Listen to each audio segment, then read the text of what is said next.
여러분 안녕하세요. 민찬현 목사입니다. 오늘도 성경 일독 프로젝트 함께 하시는 여러분들을 주님의 이름으로 사랑하고 축복합니다. 오늘 정말 추웠습니다. 영하 17도까지 떨어졌는데 체감 온도는 그거보다 더 낮았다고 해요.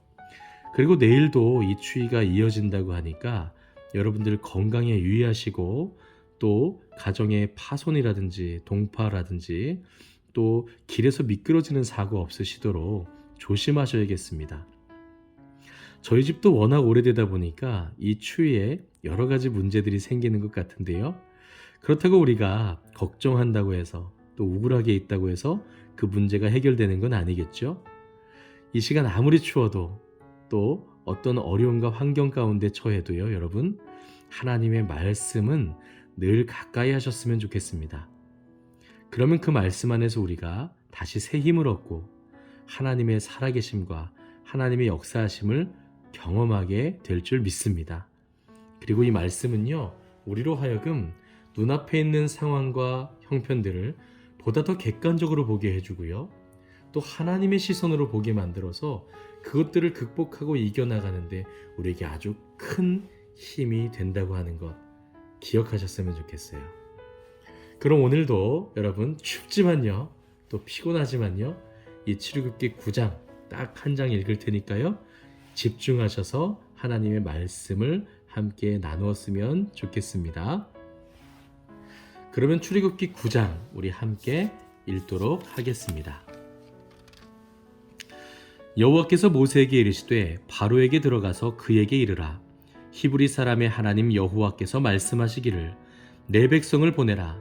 그들이 나를 섬길 것이니라. 내가 만일 보내기를 거절하고 억지로 잡아두면 여호와의 손이 들에 있는 내 가축 곧 말과 나귀와 낙타와 소와 양에게 더하리니 심한 돌림병이 있을 것이며 여호와가 이스라엘의 가축과 애굽의 가축을 구별하리니 이스라엘 자손에게 속한 것은 하나도 죽지 아니하리라 하셨다 하라 하시고 여호와께서 기한을 정하여 이르시되 여호와가 내일 이 땅에서 이 일을 행하리라 하시더니 이튿날에 여호와께서 이 일을 행하시니 애굽의 모든 가축은 죽었으나 이스라엘 자손의 가축은 하나도 죽지 아니한지라. 바로가 사람을 보내어 본즉 이스라엘의 가축은 하나도 죽지 아니하였더라. 그러나 바로의 마음이 완강하여 백성을 보내지 아니하니라. 여호와께서 모세와 아론에게 이르시되 너희는 화덕에 제 두 움큼을 가지고 모세가 바로의 목전에서 하늘을 향하여 날리라. 그 재가 애굽 온 땅에 티끌이 되어 애굽 온 땅의 사람과 짐승에게 붙어서 악성 종기가 생기리라. 그들이 화덕의 재를 가지고 바로 앞에 서서 모세가 하늘을 향하여 날리니 사람과 짐승에게 붙어 악성 종기가 생기고 요술사들도 악성 종기로 말미암아 모세 앞에 서지 못하니 악성 종기가 요술사들로부터 애굽 모든 사람에게 생겼음이라. 그러나 여호와께서 바로의 마음을 완악하게 하셨으므로 그들의 말을 듣지 아니하였으니 여호와께서 모세에게 말씀하심과 같더라. 여호와께서 모세에게 이르시되 아침에 일찍이 일어나 바로 앞에 서서 그에게 이르기를 히브리 사람의 하나님 여호와의 말씀에 내 백성을 보내라. 그들이 나를 섬길 것이니라. 내가 이번에는 모든 재앙을 너와 내 신하와 내 백성에게 내려 온 천하에 나와 같은 자가 없음을 내가 알게 하리라. 내가 손을 펴서 돌림병으로 너와 내 백성을 쳤더라면 내가 세상에서 끊어졌을 것이나 내가 너를 세웠음은 나의 능력을 내게 보이고 내 이름이 온 천하에 전파되게 하려 하였음이니라. 내가 여전히 내 백성 앞에 교만하여 그들을 보내지 아니하느냐. 내일 이맘때면 내가 무거운 우박을 내리리니 애굽 나라가 세워진 그날부터 지금까지 그와 같은 일이 없었더라. 이제 사람을 보내어 내 가축과 내 들에 있는 것을 다 모으라. 사람이나 짐승이나 무릇 들에 있어서 집에 돌아오지 않는 것들에게는 우박이 그 위에 내리리니 그것들이 죽으리라 하셨다 하라 하시니라. 바로의 신하 중에 여호와의 말씀을 두려워하는 자들은 그 종들과 가축을 집으로 피하여 들였으나 여호와의 말씀을 마음에 두지 아니하는 사람은 그의 종들과 가축을 들에 그대로 두었더라. 여호와께서 모세에게 이르시되 너는 하늘을 향하여 손을 들어 애굽 전국의 우박이 애굽 땅의 사람과 짐승과 밭의 모든 채소에 내리게 하라.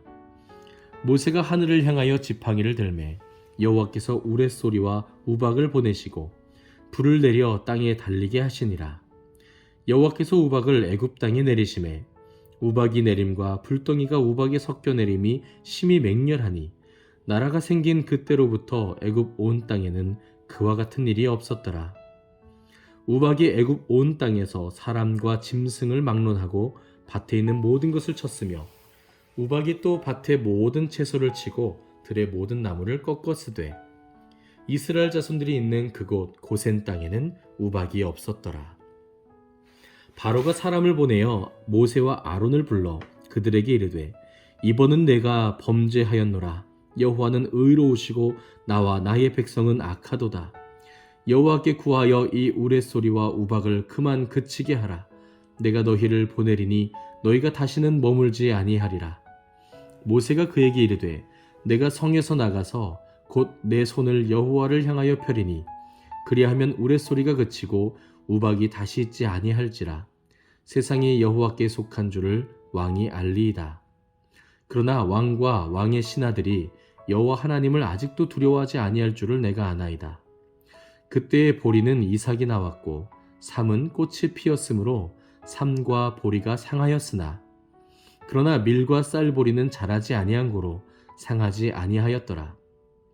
모세가 바로를 떠나 성에서 나가 여호와를 향하여 손을 펴매 우레소리와 우박이 그치고 비가 땅에 내리지 아니하니라.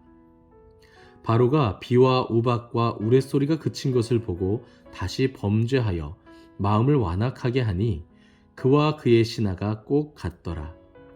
바로의 마음이 완악하여 이스라엘 자손을 내보내지 아니하였으니 여호와께서 모세에게 말씀하심과 같더라.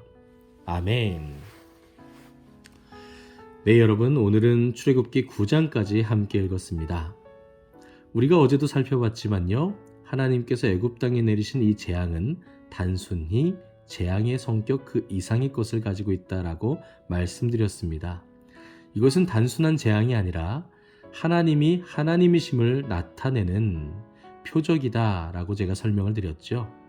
그래서 하나님께서는 끊임없이 말씀하십니다. 이것으로 인하여 내가 여호와인 것을 알게 될 것이다.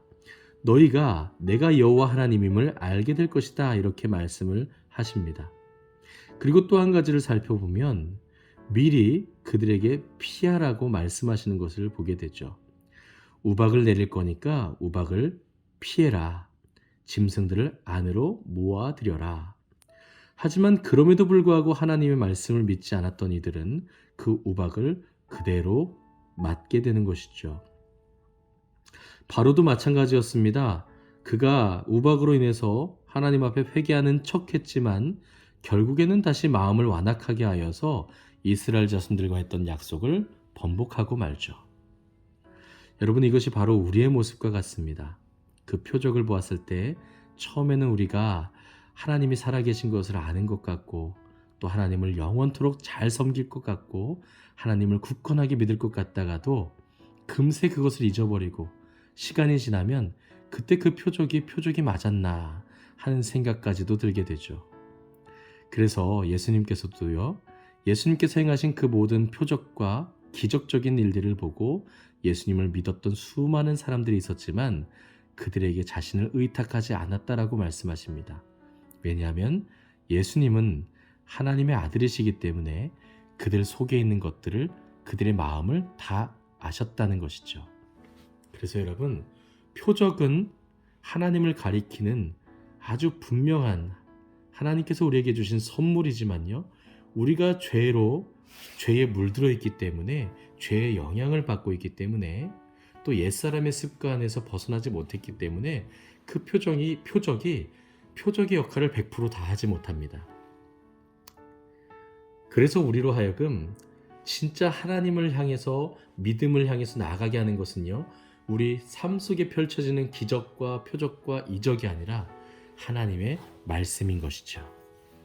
오직 하나님의 말씀을 통해서만 우리는 생명을 얻는, 구원을 얻는 지혜를 누릴 수 있다는 것입니다. 그래서 오늘도 이 말씀으로 나오신 여러분들 정말 잘하셨습니다. 이 명절 기간 동안 피로가 좀 누적되어 있으실 수도 있으시겠지만요. 이 말씀 안에서 하루를 잘 마무리하시고 내일부터 다시 시작되는 일상 속에서 승리하셨으면 좋겠습니다. 오늘은 여기까지입니다. 오늘 밤도 평안하시기를 주님의 이름으로 축복합니다. 감사합니다.